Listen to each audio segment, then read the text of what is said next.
Hi everyone, it's Erica back on the Wow Embossing YouTube channel, and today we are going to talk a little bit more about back to basics.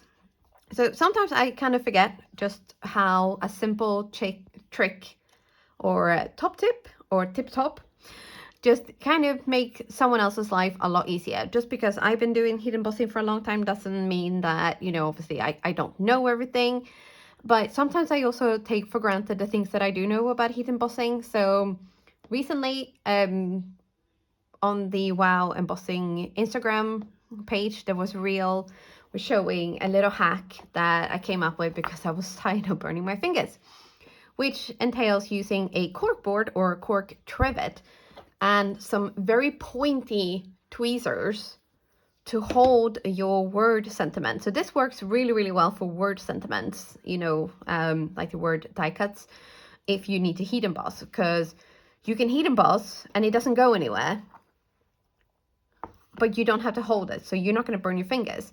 Now, there is also another side to this with the corkboard, and I have found that if I use a corkboard underneath whatever I'm heat embossing, whether it be a big panel or a word die like this, I feel like the heat embossing or the melting of the powder is more even, and also it helps the paper with warping. So if I use the corkboard, as I said, it kind of feels like the heat is bouncing off or through the paper and then back onto the paper from the other side. And thus you're getting a heat source from both sides, which seems to help with the warping. So that's another top tip. Now, I cannot stress enough how important it is to keep your embossing pad nice and juicy. So this little tool here, the Embossing Ink Pad Refill Conditioner and Freestyle tool, and it was a bit of a mouthful, but this is such a handy little thing, and you got to make sure that you have at least one of these in your stashes. I try to make sure that I have two at any point because I do go through a lot of ink. So the way this works, it's got a little roll top thing, and you just take your ink pad, and I'll tell you what, we're going to get rid of this. And you just slowly roll this over your ink pad. And when the ink is coming through, you will be able to see, I don't think it's going to be actually picking up on the screen here, but I'll tell you what, we'll do 1/2 and then we'll see if it shows up. So you just roll it back and forth and make sure that you kind of clean off the sides a little bit every now and again to make sure that it gets all onto your pad and doesn't clog up your roller. So once you have rolled it back and forth a little bit, you will be able to see that one side is slightly darker. I'm really hoping you'll be able to catch this on the video, but I'm not sure you will. But the whole point is basically you roll this back and forth and then leave your ink pad for a little bit. So this, if you are desperate and you realize that your ink pad is dry, do it and then juice it. But I do prefer inking it up and then letting it sit just to kind of let that pad soak in the ink. So I do also have 2 ink pads because I'm a little bit extra like that. So I always feel like it's better to have one too many than not enough. So with that done, we are going to just have a quick little look at some swatches. Now, there is a lot of different ways to swatch, and you might think, what is the point of swatching? It's heat embossing. But you will find that your powder, when it's unmelted, it looks one way. And when you have melted it, it can look very, very different. So that is the sort of the cool thing about doing some swatches, just to make sure that you know what your colors look like, because then also you're not leaving it to chance. So you might end up using a color that's not the look you were going for. So with the pot, what I found is if I have a hole puncher with a 1 1/4 inch width or size of puncher, they fit these lids perfectly.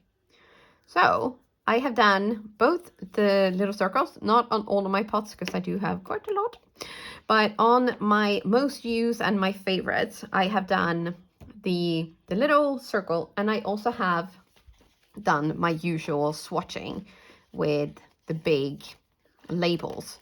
So this is, again, like I said, it's just really, really handy to have so that you can see what the colors look like, what kind of level of opaqueness or translucence, or what kind of level of glimmer.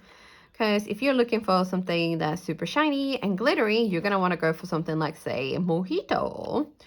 If you want something with more of an opaque base, but with pops of white and gold, this Poppin' Party trio that's just been released is a great one to go for. So we have a yellow, a blue, and a pink, and they are just fantastic.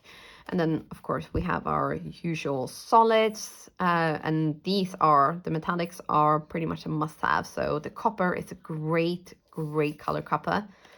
The rose gold is lovely, it has a bit of a shine to it as well.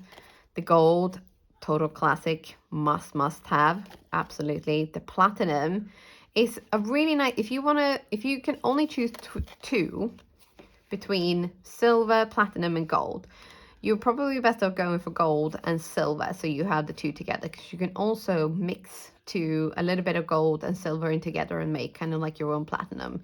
And that's another fun thing about the powders, is that you can kind of mix and match and come up with different colors yourself.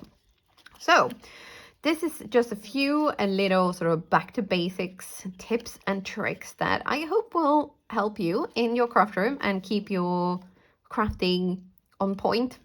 So if you're not spending, lots and lots of time looking through your powders thinking, oh, what color is this? What color is that? You can look at your powders and know, midnight, this is the one I want. Or copper, this is the one I want. Gold, I need gold.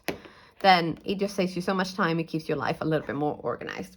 So I can highly, highly recommend getting yourself a tag die. I do like having the same size for my swatches. It just keeps things really nice and neat. And then also a 1 1/4 circle hole punch, so you can put your little swatches on top of your pots as well. And the way to do this is, if you're already making one of these, just dab on another little piece of paper. You actually don't need, you need to just make sure that it's slightly bigger than your hole punch, but I would suggest that you do the melting first and the cutting later. And a little tip that you could do is you take a piece of paper first and you draw circles on your paper to show where your different powders are going to go. So you draw the circle, make sure you cover that with your embossing powder and a little bit more in case you get it slightly off, and then just go to town with your melting and your swatching. So that is it from me for today. But and I know there isn't a project here, but when it comes to kind of back to basics, I feel like we're really gonna go back to basics and kind of help out anyone who might be starting out or just, getting to grips with heat embossing. So if you have any top tips, I would love to hear them, because obviously I don't know everything about heat embossing, and I still got more to learn, I'm sure. So I would love to hear your top tips in the comments down below. And that is it for me for today. But if you want to see tutorials of actual card making, make sure you check out the rest of the YouTube channel. There are so many fantastic tutorials, and we have such an incredibly talented design team. So you are definitely going to find a lot to choose from. So yeah, with that is it from me for today. But I really hope you will come back, and don't forget to subscribe to the YouTube channel as well if you haven't already done so. Hit the little bell notification button so that you don't miss any uploads. And there's also different playlists from the different design team members. If you have a favorite or someone who just completely inspires you, which in fairness probably will be all of them, because they are such an incredible bunch. But I will stop babbling now, and I will let you get going, and I will see you soon again. Bye.